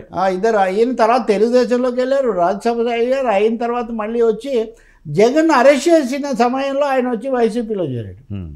నేను ఒకసారి అడిగా, అంటే ఏదో సాయం చేయండి కొంచెం ఇది అంటే నేను వెళ్ళాను, అంతకుమించి నాకేం పెద్దగా లేదన్నారు. కానీ ఒక ఫైన్ మార్నింగ్ ఆయన మళ్ళీ బయటకు వచ్చారు. సో మైసూరారెడ్డి లాంటి సీరియస్ ఎక్స్ట్రీమ్ కేసులు ఒకటేనా ఉంటాయి, కానీ ఉండవల్లి లాంటి వాళ్ళు ఇప్పుడు వెళ్ళి వాళ్ళకేం భవిష్యత్తు ఎన్నికల్లో పోటీ చేద్దాం ఇట్లాంటివి ఏమి ఉండవు కదా సార్. అటు ఉన్నవాళ్ళని ఇంకో కొంతమంది రాజ్యసభ సభ్యులు పోతారని జగనే చెప్పాడు. ఏదో విజయసాయిరెడ్డి విషయం మాట్లాడుతూ ఇంకా ఒకరిద్దరు పేర్లు వినిపిస్తున్నాయి. ఇప్పుడు ఎవరు పోతారు అనేది మీరు చూడాలి తప్ప ఎవరు వస్తారు అనేది కాదు. సార్ ఏం టీటీడీలో కల్తీ నెయ్యి కేసులో కీలక పరిణామం, 4గురిని అరెస్ట్ చేసిన ప్రత్యేక బృందం అట. ఏఆర్ డైరీ ఎండి రాజశేఖరన్ని, విపిన్ గుప్తా, పొపిల్ జైన్, అపూర్వ చావ్డాకు ఈ నెల 20 వరకు కూడా రిమాండ్. నెయ్యి కొనుగోలులో పాత్ర ఉన్న వారిపై వేటు పడే అవకాశం ఉంది కూడా. ఓకే, ఇప్పుడు నెయ్యి కల్తీ సమస్య ఎట్లా ఉన్నా కుంభకోణం అయితే జరిగింది. ఒకటి నిజం, అది ఇప్పుడే జరగలేదు. తిరుపతిలో ఎప్పుడు టీటీడీలో భారీ కొనుగోళ్ళు ఎక్కడ ఉంటాయో అక్కడ కుంభకోణాలు ఉంటాయి. ఇదో కుట్ర జరిగింది, మత కోణంలో జరిగింది, వీటి మీద ప్రశ్న వచ్చింది తప్ప అవినీతిని బయట పెడతాము అంటే అందులో అభ్యంతరం ఏముంటుంది? ఆ Vaishnavi dairy, AR dairy, Bhole Baba company అని 3 పేర్లు ఇందులో చెప్తున్నారు. ఏఆర్ డైరీ పేరుతో వైష్ణవి డైరీ వాళ్ళే ఈ టెండర్ చేజిక్కించుకొని భోలే బాబా దగ్గర నుంచి నెయ్యి తెప్పించుకున్నట్టుగా ఇవన్నీ ఫోర్జరీ పత్రాలు లేకపోతే ఫేక్ డాక్యుమెంట్స్, ఇవి నిజమైనవి కాదు అనే వాళ్ళ మీద అభియోగం అని చెప్తున్నారు. నేను సిబిఐ సైట్ ఇందాక వెరిఫై చేశాను, వాళ్ళు ఇంకా దీన్ని పోస్ట్ చేయలేదు. సిబిఐ ఖచ్చితంగా ఏ ఫిర్యాదులతో చేసిందని. ఇప్పటికి వచ్చిన దాని ప్రకారం మటుకు ఏఆర్ డైరీ పత్రాలతో, స్టాంపులతో వైష్ణవి డైరీ వాళ్ళు తప్పుగా టెండర్ తీసుకున్నారు. వాళ్ళకి అంత నెయ్యి ఉత్పత్తి చేసే సామర్థ్యం లేదు కాబట్టి వాళ్ళు ఇంకో చోట నుంచి తెచ్చారు. అయితే ఇక్కడ చెప్పిన దానికంటే ఎక్కువ రేటుకి అక్కడ కొన్నట్టుగా డాక్యుమెంట్స్ కనిపిస్తుంది. కాబట్టి మోసము, కుంభకోణము ఇందులో ఉంది తప్పకుండా. అది ఎక్కడ ఉంది, ఏం జరిగింది అనేది తెలియదు. అయితే ఒకటి అయితే ఈ టెండర్లలో వర్మ ఎక్కడైనా సరే వర్మకు పేరు ఉంటుంది. అక్కడ నేను వ్యాపారం వర్మ పేరుతో నేను ఇదేమీ అసాధారణమైన విషయం కాదు. కానీ కల్తీ ఎక్కడ జరిగింది, ఎంత జరిగింది ఒకటి. ఇక్కడ సమస్య అసలు కల్తీ లేదా అవినీతి జరగనే లేదని ఎవరు చెప్పడం లేదు. కానీ చాలా స్పష్టంగా జంతువుల కొవ్వు ఇందులో కలిపి మనోభావాలను దెబ్బతీశారు, ఇది మతపరమైన కుట్ర చేశారు అన్నటువంటిది ఏమన్నా ఇందులో నిర్ధారణ అవుతుందా లేదనేది ఒక ప్రశ్న. ఇక అవినీతిని తిరుపతిలో అవినీతి, వైవి సుబ్బారెడ్డి లేదా ఎవరో రాకముందు అసలు అవినీతే లేదు. అంతకుముందు కూడా అంతకుముందు కూడా సస్పెన్షన్లు, అంతకుముందు కూడా యాక్షన్లు ఉన్నాయి. పింక్ డైమండ్లు ఇవి అవి పింక్ డైమండ్లు అది వాళ్ళుంటే వాళ్ళని నేను మీకు ఒక మొన్న కూడా చూపించా. 2018లో కూడా నేను ఇలాంటి వ్యాసం తిరుమలలో మీరు చిచ్చు పెట్టకన్నాను. మీరు తప్పుల్లో చేసిన వాళ్ళని పట్టుకోండి, కానీ ఈ అనవసరంగా దీని ఒక కమ్యూనల్ టర్న్ ఇవ్వద్దన్నది ఒకటే ప్రశ్న. ఇప్పుడు ఈ పట్టుకున్న దాంట్లో కూడా అది లేదు, అంటే కమ్యూనల్ యాంగిల్ ఉన్నట్టుగా లేదు. అవినీతి, అక్రమాలు, మరి ఇవన్నీ మీరు ఎందుకు చెక్ చేసుకోలేదనే ప్రశ్న కూడా వస్తుంది. ఇప్పుడు రాజకీయ ప్రభుత్వాలు మారాయి కానీ అఫీషియల్ డొమైన్ మారలేదు కదా, బ్యూరోక్రసీ అదే కదా. మరి బ్యూరోక్రసీ ఎందుకు పాటించలేదు? అందుకే ఎవరో ఒక వార్త మటుకు నేను చూశాను. తమాషా ఏమంటే ఇక్కడ 2 ఎక్స్ట్రీమ్స్ ఉన్నాయి వర్మ. ఒకటి, ఇది మత కోణం ఆపాదించి తిరుమల పవిత్రతను దెబ్బతీయడానికే ఇదంతా చేశారన్నది ఒక వెర్షన్. అసలు ఏమీ జరగలేదు, రాజకీయంగా చేస్తున్నారనేది వైసీపీ వెర్షన్. ఇది అరెస్టులు అన్న తర్వాత కూడా ఒకరిద్దరు వీడియోలు పెట్టారు. నేను ఇద్దరితో విభేదిస్తున్నాను. అవినీతి అక్రమాలతో ఆ పద్ధతిలో అవినీతిగా చూడండి, రాజకీయ కోణం ఉంటే వెలికి తీయండి. సిబిఐ రంగంలో ఉంది, సిట్ సుప్రీంకోర్టే నియమించింది కాబట్టి అదే మీరు బయటికి తీయండి. అంతేగాని మళ్ళీ దీన్ని రౌండ్ 2 వద్దు అంటున్నా. లడ్డు రౌండ్ 2 అన్నట్టుగా రెండో రౌండ్ మళ్ళీ ఇప్పుడు ఏదో వస్తుంది అనుకుంటే ఆ పద్ధతిలో లేదు. సిబిఐ జాగ్రత్తగానే ఎంతవరకు అక్రమం అని వాళ్ళు భావిస్తున్నారో అది చెప్పారు. ఇందులో ఏమేమి వస్తాయి, ఏమేమి ఊహాగానాలు, స్పెక్యులేషన్స్, అది వేరే సమయం పడుతుంది. కోర్టు రాత్రే వాళ్ళని హాజరుపరిచారు. ఈ పేర్లు 3 ఇది వరకు మనం విన్నవే. వైష్ణవి, ఏఆర్, భోలే బాబా. ఇది రూర్కీలో ఉంటుందంట, అక్కడి నుంచి ఉత్తరాఖండ్ నుంచి తెచ్చారు దాన్ని. కాబట్టి ఏదో దాల్మే కుచ్ కాలాహై అని ఇక్కడ ఏదో తప్పు లేకపోతే ఇన్ని మలగులాలు ఉండకూడదు కదా, అవేంటో మనం తెలుసుకోవాలి ఇప్పుడు. సార్ అలాగే తిరుపతిలో జనసేన తిరుపతి ఇన్ఛార్జ్ కిరణ్ రాయలపై ఆరోపణల కలకలం. ఎస్వి పరిస్థితి పిఎస్లో కిరణ్ రాయలపై ఆవిడ లక్ష్మి అనే ఆవిడ ఫిర్యాదు చేయడం నిన్నటి నుంచి కూడా పెద్ద వైరల్ అవుతుంది. పార్టీకి దూరంగా మీరు కూడా చర్చ అంతా చేసినట్టారు, బాగా ఇదిగా ఉంది, వైరల్ గా. అవును, సమగ్ర విచారణ జరిపించాలని పవన్ ఆదేశం. మీరు కిరణ్ రాయలతో కూడా స్టూడియోకి వచ్చే లైవ్లో మాట్లాడినట్టున్నారు, ఆమె కూడా వచ్చారు. ఇదంతా ఇప్పుడు ఇలాంటివి ఏ పార్టీలో జరిగినా, ఎవరి మీద జరిగినా చాలా అభ్యంతరకరమైనవి, చాలా ఇబ్బందికరమైనవి. అందులో మహిళలకు సంబంధించి ఇప్పుడు మహిళ మాత్రమే కాకుండా ₹1,00,00,000 పైన ఇచ్చానని ఆమె చెప్తున్నారు, కొన్ని ఆధారాలు చూపిస్తున్నారు. ఇవన్నీ గతంలో నేను విన్న మేరకు, నేను వ్యక్తిగతంగా నాకేమీ తన మీద అంతకంటే వ్యక్తిగత ఆసక్తి నాకేం లేదు, కానీ జరుగుతున్న మేరకు చూస్తే మటుకు ఆయన దాన్ని పూర్తిగా ఖండించడం లేదు. ఎప్పుడో పరిష్కారం అయిన దాన్ని మళ్ళీ తీసుకొస్తున్నారు, లేదా వైసీపీ వాళ్ళు వెనక ఉండి చేస్తున్నారు. వైసీపీ వాళ్ళ జనసేన వాళ్ళు పక్కన పెట్టండి, ఇద్దరు వ్యక్తుల మధ్య వ్యక్తిగతమైన అంశాలు లేదా సంబంధాలు ఏమనాలి, వాళ్ళ ఆర్థిక సంబంధాలు, వాటి గురించినటువంటి విషయానికి రాజకీయ ఒకవేళ నిజమే అయినా, ఒకవేళ వైసీపీ వాళ్ళే చేశారనుకున్నా అక్కడ జరిగిందా లేదా ఈ ప్రశ్న మనమేంద్రం పవన్ కళ్యాణ్ చెప్పారని స్వయంగా హరిప్రసాద్ ప్రకటన విడుదల చేశాక వాళ్ళ శాసన మండలి సభ్యుడు మరియు మన మీడియా మిత్రుడు ఆ పార్టీతో ముందు నుంచి ఉన్న వ్యక్తి ఏమని చెప్పారు, పవన్ కళ్యాణ్ గారు దూరంగా ఉండండి, ప్రజలకు ఉపయోగపడే విషయాలపై ఇదంతా చేయాలి, వ్యక్తిగతమైన విషయాలకు పక్కకు వెళ్ళటం మంచిది కాదు అని ఆయన స్పష్టం చేశాడు. కాబట్టి దీని మీద ఒక విచారణ కమిషన్ వేశాడు. పార్టీ ఆదేశాలు వెలువడే వరకు దూరంగా ఉన్నారు. సో పవన్ కళ్యాణ్ తీసుకున్నాడు ప్రిమాఫిసి, ప్రాథమికంగా ఈ ఫిర్యాదును పవన్ కళ్యాణ్ స్వీకరించారు, ఆయన దూరం పెట్టారు. ఇంకెవరినో దూషించడం వల్ల, ఎవరి మీద ఆరోపణలు చేయడం వల్ల పెద్ద ఉపయోగం లేదు.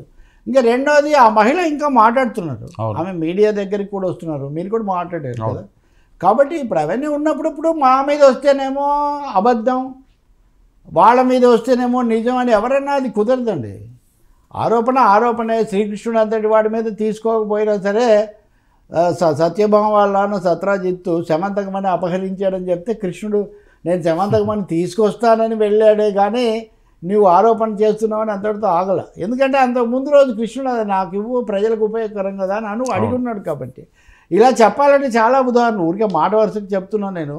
కాబట్టి తప్పకుండా బాధ్యత తీసుకుంటాను, దీని నిజానిజాలు తేలుస్తానని చెప్పే బదులు ఆ అమ్మాయి మీద ప్రత్యారోపణలు చేయటము, లేదా వేరే పార్టీల వైపు దీన్ని మళ్లించాలని చుట్టూ. ఇంకోటి కూడా గుర్తుపెట్టుకోవాలి, గత 4-5 ఏళ్లలో ఆయన నేను 4-5 ఏళ్ళని చూస్తున్నా, అనేకసార్లు పాల్గొన్నాం కూడా. ఎన్నిసార్లు ఎదుటి వాళ్ళ మీద మనం ఆరోపణలు చేసాం, ఎన్నిసార్లు ఒంటికాల మీద లేచాం, ఎన్నిసార్లు దుమ్మెత్తి పోసాం. ఇప్పుడు చర్చించిన ఈ లడ్డు విషయం వచ్చినా కానీ తిరుపతిలో ఈ విషయం మీద చాలా చాలా కోణాలు ఉన్నాయి. అందుకని చట్టం ముందే కాదు, ఒక విధమైన విచారణ లేకపోతే వాస్తవాలు అన్నప్పుడు ఎవరైనా సమానమే. తప్పకుండా ఆ మిత్రుడు దీన్ని ఎదుర్కోవాల్సి ఉంటుంది తప్ప ఎదురుదాడి చేసి అవతలాలకు ఆపాదించేసి లేకపోతే అయిపోయినంత మాత్రాన ఎప్పుడో తీస్తూ ఉంటారు. అది కాదు కదా ఇక్కడ సమస్య. మూడోదండి, మరీ ముఖ్యంగా జనసేన పవన్ కళ్యాణ్ మహిళల గురించి ప్రత్యేకమైన అంశంగా తీసుకొని మాట్లాడిన తీరు, ఆయన ఆ యాత్రలో కూడా వారాహి మీద నుంచి వెళ్ళినప్పుడు కూడా మహిళల భద్రత గురించి చెప్పిన తీరు, వాటి అన్నిటికీ ఇది ఒక యాంటీ క్లైమాక్స్ అవుతుంది. ఒక వ్యక్తి కోసం, ఒక నాయకుడి కోసం మొత్తం జనసేనకు వివాదాస్పదం చేసి ఇవన్నీ ఆపాదించుకోవడానికి వాళ్ళు కూడా సిద్ధం కాకపోవచ్చు. నేను అనుకుంటాను మరి తర్వాత ఏం బయటకు వస్తుందో తెలీదు. ఈరోజు రాయల్ వెళ్ళి పోలీసులకు ఫిర్యాదు చేశారు, ఈరోజు నిన్న ఏమని, నా మీద కొంతమంది ఎవరు రెచ్చగొడితే ఇది పెట్టారో వాళ్ళ మీద విచారణ జరపాలి అని, చర్య తీసుకోవాలని. కానీ అక్కడ ఆధారం ఏముంది, అందులో ఫిర్యాదు ఏముంది, ఆమె బయటపెట్టిన సాక్ష్యాలు ఏంటి, ఇవన్నీ బహుశా ఎవరో ఎందుకు పవన్ కళ్యాణ్ చక్కగా ఆయనే తీసుకున్నారు కాబట్టి బాధ్యత జరుగుతుందనుకోవాలి. ఈ క్రమంలో మీరు 99లో చేసిన చర్చ, దానికి అతను అప్పుడు మాట్లాడుతుండగా కొంతమంది అప్పుడు వచ్చి మాట్లాడింది, ఇవి కూడా చర్చగా ఉన్నాయి. నిజం చెప్పాలంటే కొంతమంది నేను ఎందుకు తీవ్రంగా చర్చించట్లేదో నాకు తెలియదు. అంతకుముందు చిన్న పిల్లలు లేకపోతే ఎక్కడో యూట్యూబ్ పెట్టిన వాళ్ళు ఏదో చేశారంటే కూడా దాన్ని చాలా పెద్ద వ్యవహారం చేసిన వాళ్ళు, ఇంతగా దీంట్లో కనపడే వ్యక్తి, మీడియాలో కనపడే వ్యక్తి ఇలాంటి సమస్యలు చిక్కుకుంటే ఎందుకు మరి పూర్తి లోతుపాతుల్లోకి వెళ్ళట్లేదు? అది అనవసరమైన ద్వంద్వ ప్రమాణాలు, డబుల్ స్టాండర్డ్స్ అనే అవకాశం మనం ఇవ్వకూడదు. దురదృష్టం అండి, ప్రతి చోట డబ్బు, మహిళలు, లేకపోతే ఏదో బెదిరించారు అని ఇవన్నీ బయటకు వస్తున్నాయి చూడు, ఇది మటుకు దారుణం. రాజకీయ పార్టీలు, ఏ పార్టీ అయినా ప్రజలకు సేవ చేసే సాధనాలు, విధానపరమైన అంశాలు, వాటి వ్యవస్థాగతంగా సమిష్టిగా పనిచేయాలి. కానీ ఎవరికి వాళ్ళు సొంతంగా లాభపడటం కోసం ఈ బెదిరింపులు, ఒత్తిళ్ళు, నేనెవరో చూద్దాం అనుకుంటే ఎవరైనా ఏదో ఒక రోజు అయిపోతుంది దాని పని. సరే, ఏంటి చిలుకూరు ఆలయ అర్చకుడు రంగరాజునిపై దాడి, ఇది కూడా పెద్ద ఎత్తున వైరల్ అవుతున్న అన్నీ అండి. ఎందుకో నిన్న ఈ రోజులో చాలా విపరీతమైన వార్తలు. 17 మందిని గుర్తించారట. దాడి పట్ల స్థానికుల ఆగ్రహం నిజంగా దారుణం కదా. రామరాజ్యం పేరుతో లేదా అన్య మతాలు అది ఇది ఇందాక మనం చర్చించింది అది కథ. నేను నిన్న దీని మీద కేటీఆర్ గారు స్వయంగా వెళ్ళి ఆయన్ని పరామర్శించి వచ్చారు. చాలా సంతోషం. నిన్న మధ్యాహ్నం జరిగింది అది. నేను నిన్ననే దీని మీద ఓ సీరియస్ కామెంట్ పెట్టా. రామరాజ్యం పేరుతో దౌర్జన్యం ఏంటని. మతాలను ద్వేషించేటటువంటి లక్షణం ఒకసారి అలవాటు పడితే అది ఇతర మతాల మీదే కాదు, స్వమతం మీద, అది పాయింట్, సొంత మతం మీద కూడా దాడికి తెగబడుతుంది అంటానికి చాలా ఉదాహరణలు ఉన్నాయి. ఎందుకంటే ద్వేషం యొక్క లక్షణం అది. హైదరాబాద్ చుట్టుపక్కల మరి ముఖ్యంగా ఇప్పుడు చిలుకూరు బాలాజీ గుడి చాలా ఫేమస్, అందరూ అక్కడికి వెళ్తారు. దాదాపు నిన్న కూడా ఒక పత్రికలో రాస్తున్నారు వీసా దేవుడు అంటారు. నేను అలా ఏం అనను, అక్కడికి వెళ్తే అది వస్తుందని నమ్మొచ్చు అని. ఎవరైనా భక్తులు తమ కోరిక, తమ తక్షణ కోరిక వీసా అయినప్పుడు అది రావాలని దేవుడిని కోరుకుంటే అది వస్తుందని కూడా తప్పలేదు కదా. నేను ఒకసారి చిలుకూరు గుడికి వెళ్ళి చూడడానికి వెళ్ళినప్పుడు ఇలా అంటుంటారు అంటే ఆ స్వామి ఇనే అనుకుంటా, రంగరాజ్యనే. అక్కడ ఉన్న వాళ్ళందరినీ అడిగాడనమాట, ఊరికే అలా అంటుంటారండి, ఏమండి మీరు ఎంతమంది దీనికోసం వచ్చారు, ఎంతమంది వీసా కోసం వచ్చారు, చేతులు ఎత్తండి అని అడిగారు. అక్కడ ఉన్నటువంటి వాళ్ళందరూ చేతులు ఎత్తిన వాళ్ళు కొద్దిమంది చూడండి, ఇంతమందిలో ఇంతమంది ఎత్తారు, ఇది నిజం కాదు అనేది చెప్పారు. ఎనివే ఇప్పుడు ఆ వృద్ధుడు సౌందరరాజను ఆ గదిలో ఆయన 10 మంది చుట్టుముట్టి రామరాజ్యం ఏంటి, రామరాజ్యం పేరుతో రావణ వేషాలు ఏంటండి ఇక్కడ. మళ్ళీ రావణుడు అంటే మళ్ళీ సామాజికనే అదొక చర్చ ఉందనుకోండి, దాంట్లోకి నేను ఇప్పుడు పోను. మీరు రామరాజ్యం అనుకుంటూ ఈయన ఎలా పూజ చేయాలో వాడు చెప్తాడంట. ఆ వచ్చిన వాళ్ళ యొక్క గోత్రం తెలుసుకోవాలంట, వైశ్యులు అంటే ఒక విధంగా వ్యవహరించాలంట, క్షత్రియులైన వాళ్ళనేమో ఐడెంటిఫై చేసి గుర్తించి వాళ్ళని రామరాజ్యం స్థాపించినటువంటి రాఘవరెడ్డి గారి సేనలో చేర్చాలంట. ఇంకా మూడోది కొంత సహాయం చేయాలంట. ఏం మాట్లాడి ఆయన ఒక పద్యం పద్యాలు ఏముంది, 10 పద్యాలు నేను కూడా చెప్తాను. పద్యాలు శ్లోకాలు చెప్పేసి ఇంకా మేమే సనాతన ధర్మము, మేమే హిందూ మతము, మేమే రామరాజ్యం అంటే రామరాజ్యం అయితే ఇలా చేయమని ఏ రాముడు చెప్పడు, ఏ కృష్ణుడు చెప్పడు, ఎవ్వరు కూడా చెప్పడు. ఇది అప్రజాస్వామికం, దారుణం.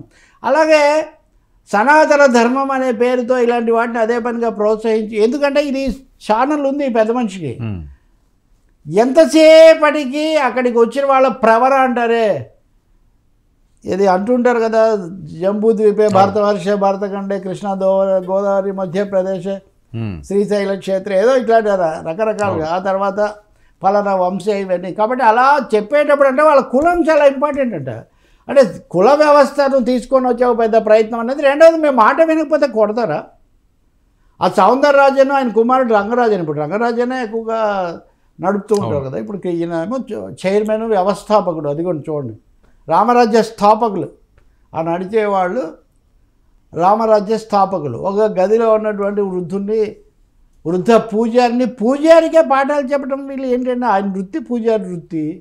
అదిగోండి ఎంత ప్రాధాయపడుతున్నాడు ఆయన. మీకు చూపిస్తే ఎందుకని నేను చూపించట్లేదు. పూజ ఎలా చేయాలో కనీసం 4 పెట్టారు. ఎంత దారుణం అండి ఇది. నా ప్రశ్న ఏంటంటే వర్మ, నిన్న నేను పెట్టిన తర్వాత నాకు కింద కొంతమంది కామెంట్స్ పెట్టారు, మేము సనాతన ధర్మం కోసము, మతం కోసము, లేదా ఇంకో రామరాజ్యం కోసము, అయోధ్య కోసం ఉన్నామనేవాళ్ళు నిన్న మధ్యాహ్నం ఈ ఘటన జరిగితే నిన్న రాత్రి వరకు ఎందుకు ఆయనకు రక్షణగా వెళ్ళలేదు, ఎవరు ఎందుకు ఖండించలేదు.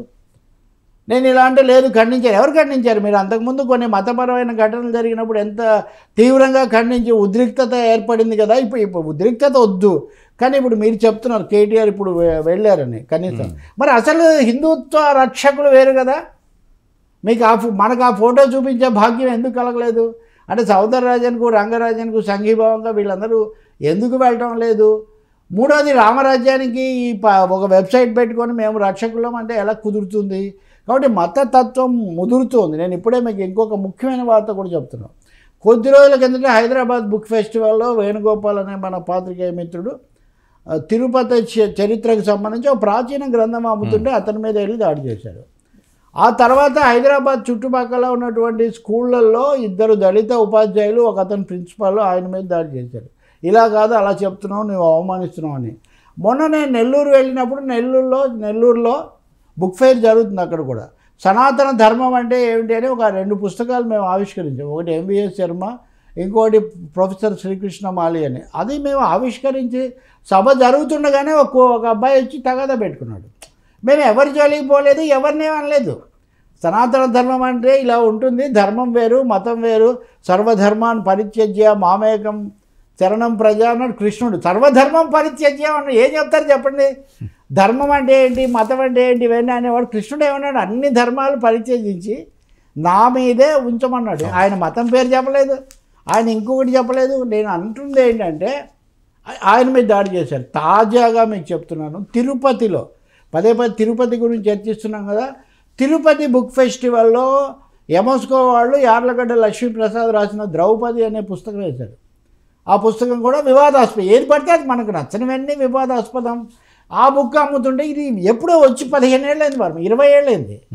ఆ బుక్ అమ్మకూడదని అక్కడికి వెళ్ళి దాడి. అంటే పూజారుల మీద దాడి, పుస్తకాల మీద దాడి.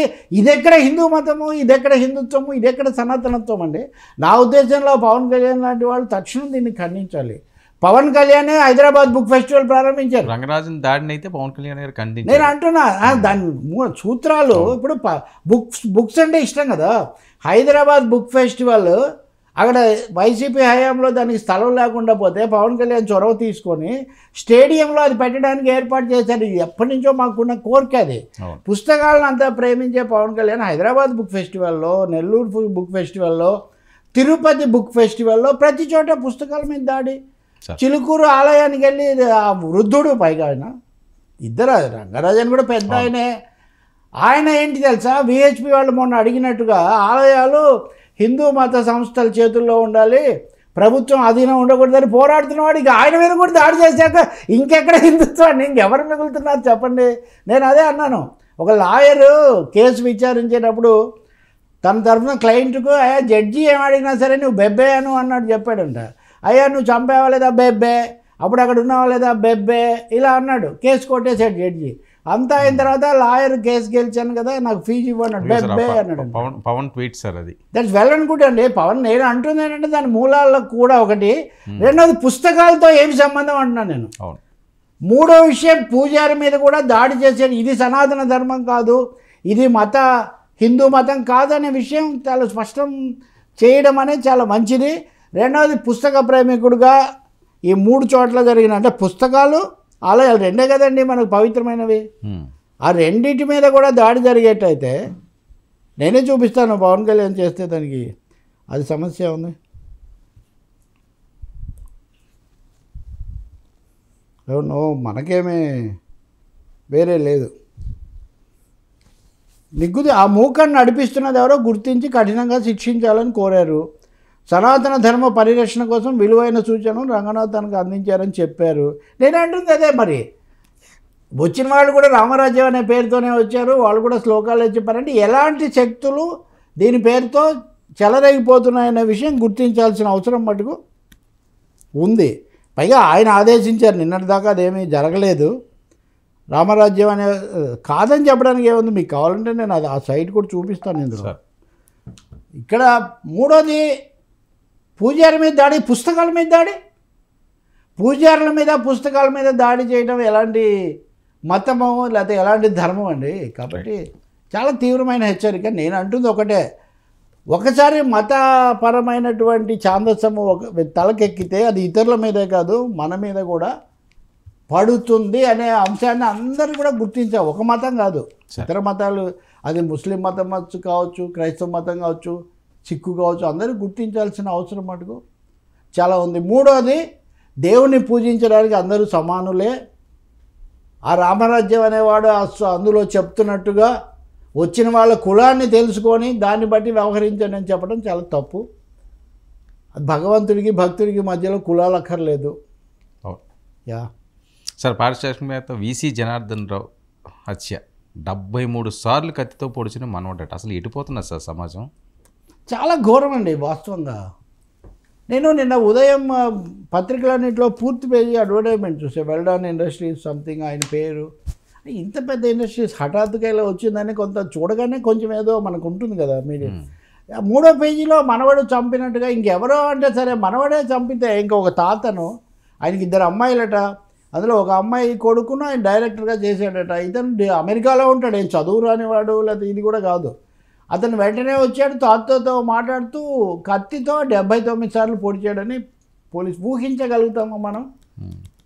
అంటే అంత పైగా ఈయన దాత, ఆలయాలు, గ్రంథాలయాలు, లేకపోతే కళ్యాణ మంటపాలు ఇవన్నీ కూడా చాలా కట్టించారు గోదావరి జిల్లాలో. అలాంటి నేపథ్యం ఉన్నటువంటి వ్యక్తి. అందరూ కూడా కంటతడి పెడుతున్నారు. అంటే మానవ సంబంధాలు అంటే కూడా చంపిన వాడు పెద్ద మానవీయంగా చూడాల్సిన అవసరం కూడా లేదు, కానీ సామాజిక విలువలు పూర్తిగా తలకిందులైపోతున్నాయి. కొద్ది రోజుల కిందట మనం ఒక వార్త చదివాము, భార్యను ముక్కలుగా చేసిన భర్త, మన ఒళ్ళు గగురు పొడిచింది. ఈ వార్త చూసినప్పుడు అంతగా కాగా ఏంటి తాతను మనవాడు చంపడం ఏంటి, తల్లిని చంపిన తనయులు లేకపోతే అన్నదమ్ములు, ఇలాంటివి ఎన్ని వార్తలు. ఈరోజు ఇది అయిన తర్వాత నేను మీతో మాట్లాడదాం అనుకుంటుండగా ఇంకో వార్త చూసినా విచక్షణ మరిచి కుమారుడి ప్రాణం తీసి కొడుకును చంపేసాడు. వీడు పరీక్ష ఎందుకు రాయలేదు ఏంటి అది ఇది అడిగాడట. ఇతను బాగా తాగున్నాడు. ఆ కొడుకును బాగా, ఇది కూడా చౌటుప్పల్ దగ్గర.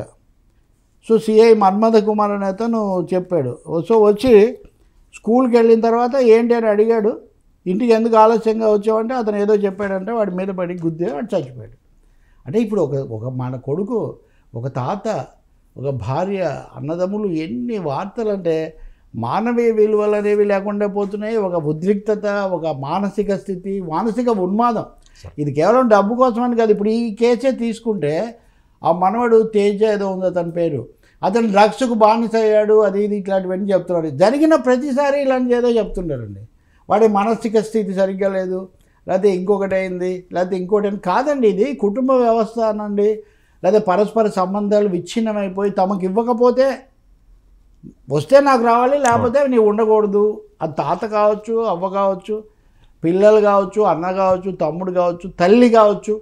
ఘోరమైనటువంటి పరిస్థితి. ఇవన్నీ చూసినప్పుడే కదా మన అందశ్రీ మాయమైపోతున్నాడమ్మా మనిషి అన్నవాడు అనేటటువంటి ఇది గుర్తొస్తుంది. నిజంగా ఆయనకు మనం నివాళి అర్పించాలి. రెండవది, నిష్కారణంగా బలైపోయిన ఈ పరిస్థితి, ఇలాంటి నేను ఇచ్చే సలహా ఏంటంటే కుటుంబాల్లో ఉన్న ఉద్రిక్తతలు దాచిపెట్టుకొని, వివాదాలు దాచిపెట్టుకోవడం, పుండును దాచిపెట్టుకోవడం లాంటిదే. మీరు కలిసి ఉండగలిగితే కలిసి ఉండండి, లేకపోతే ఎవరికి వాళ్ళు చట్టబద్ధంగా పరిష్కారం చేసుకోండి. కానీ ప్రాణాలు వీరికి తెచ్చుకోవడము, లేదా బలవంతంగా ఉండటము, లేదా ఏదో కృత్రిమంగా మేడిపండు మేలిమై ఉండడం అన్నట్టుగా దాన్ని ఒక ప్రపంచం కోసం ప్రదర్శించడం కాదు. ప్రాణాల కంటే జీవితం కంటే ఏ విలువలు, ఏ వ్యవస్థలు ముఖ్యమైనవి కాదు. నిజంగా వృద్ధుడి మరణం అనేది ఒక హెచ్చరిక లాంటిది. ఇప్పుడు ఈ పిల్లాడిది కూడా అంతే. ఇప్పుడు మనం అనేక వార్తలు చదువుతున్నాం, పైనుంచి దూకి చచ్చిపోయారని, అమ్మాయి మీద చేశారని, రహస్య కెమెరాతో ఫోటోలు. ఎవరండి నిన్న ఒక మైనర్ బాలికను పాపం ఆటోలో తీసుకుపోయి ఒకడు ముగ్గురు కలిసి రేప్ చేసి ఫోటో తీస్తే దాన్ని తెలుసుకున్నవాడు ఇంకొకడు చేస్తే అసలు అంతం లేకుండా పోతున్నాయండి ఈ వార్తలు. ఈ పిల్లలు కానీ ఆ వృద్ధులు కానీ వాళ్ళు ఏం పాపం చేశారు వాస్తవానికి? కుటుంబాల కోసం ఆరాటపడటమేనా? ఇంకా అలాగే మార్కులు రాలేదు, చదువులు రాలేదు, అమ్మ నాన్నలు ఏం చేస్తారో, టీచర్లు ఏం చేస్తారని వాళ్ళు భయపడ్డాం. నిజంగా మనసు అంతా వికలమైపోయి ఈ వికృత ధోరణుల పట్ల చాలా భయంకరం. ఒక విధ్వంసం. ఒక మిత్రుడు కథ రాశాడు, మనిషి లోపల విధ్వంసం అని. సమాజంలోనూ మనుషుల్లోనూ విధ్వంసం జరుగుతోంది. దీన్ని ఆపాల్సిన కొంత మానవీయ విలువల కోసం ప్రచారం జరగాల్సిన అవసరం చాలా ఉందని మటుకు అనిపిస్తుంది. సార్, ఏంటి జాతుల వైరు ఎఫెక్ట్? మణిపూర్ సీఎం రాజీనామా, రాష్ట్రంలో 2 ఏళ్ళుగా జాతుల మధ్య ఘర్షణలని చాలా అండి. అంటే ఏదో సామెత చెప్తారు కదా, ఒక తలుపుతో మూస్తే ఒక తలుపు తీస్తుంటారని. ఇప్పుడు ఢిల్లీలో విజయం చాలా బ్రహ్మాండంగా సాధించాం, అది ఇదని బీజేపీ ఇంకా ఎదురు లేదు అన్ని పార్టీలు అని అనుకుంటుండగానే రెండో రోజునే మణిపూర్లో ప్రభుత్వం పడిపోయింది. తనుగా రాజీనామా చేయాల్సిన పరిస్థితి వచ్చింది.